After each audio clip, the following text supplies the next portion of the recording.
We're here today to talk to you about guided reading.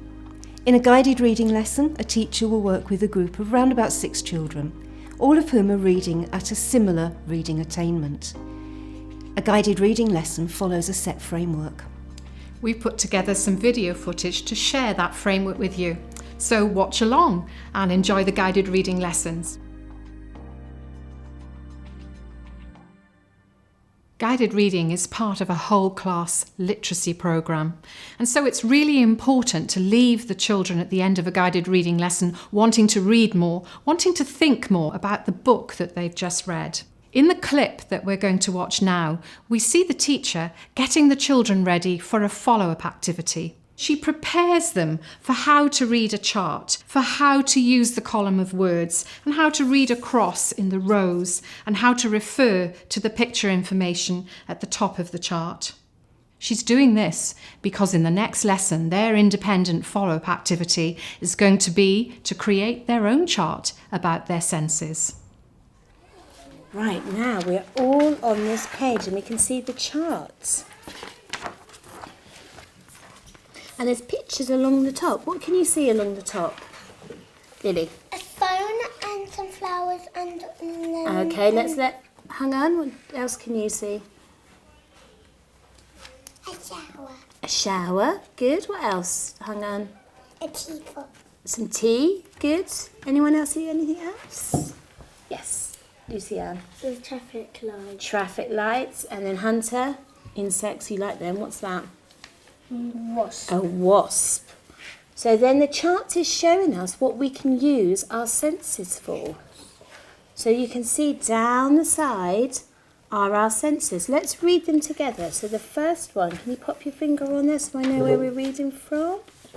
Seeing. Seeing. Underneath. What do we think that one is? Hearing. Hearing. Next one. Smelling. Tasting. Oh, now hang on, because Lucy-Anne thinks it's touching. What do the rest of you think? Tasting. Tasting. Can you see it's tasting? So what do we think this one might be? Touching. Touching. So all this, and then it ticks off which sense you're using for those things. So have a look. Is there any where you use all of your senses? What's that, Lily? Flowers.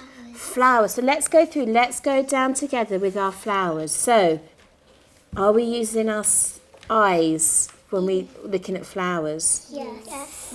Oh, and then the next one hasn't got a tick in. Hearing. Do we listen to flowers? No. No. So we don't use hearing. Do we smell flowers? Yes.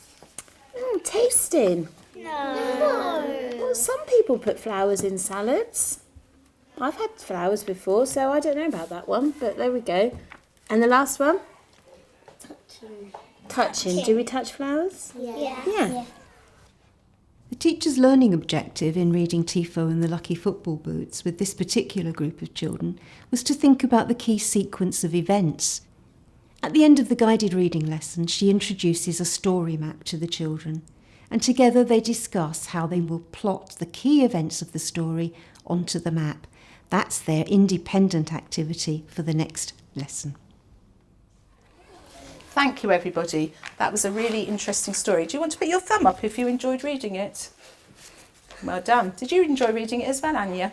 Excellent. I'm glad you all enjoyed reading it, because tomorrow in your independent guided reading session, what I would like you to do is use the story map to write a summary. So you've written some notes already today on the post-it pads, and when you're working on your own tomorrow, you could use our story map just to write a short summary of the different parts of the story. So we would need to have our beginning, what comes next?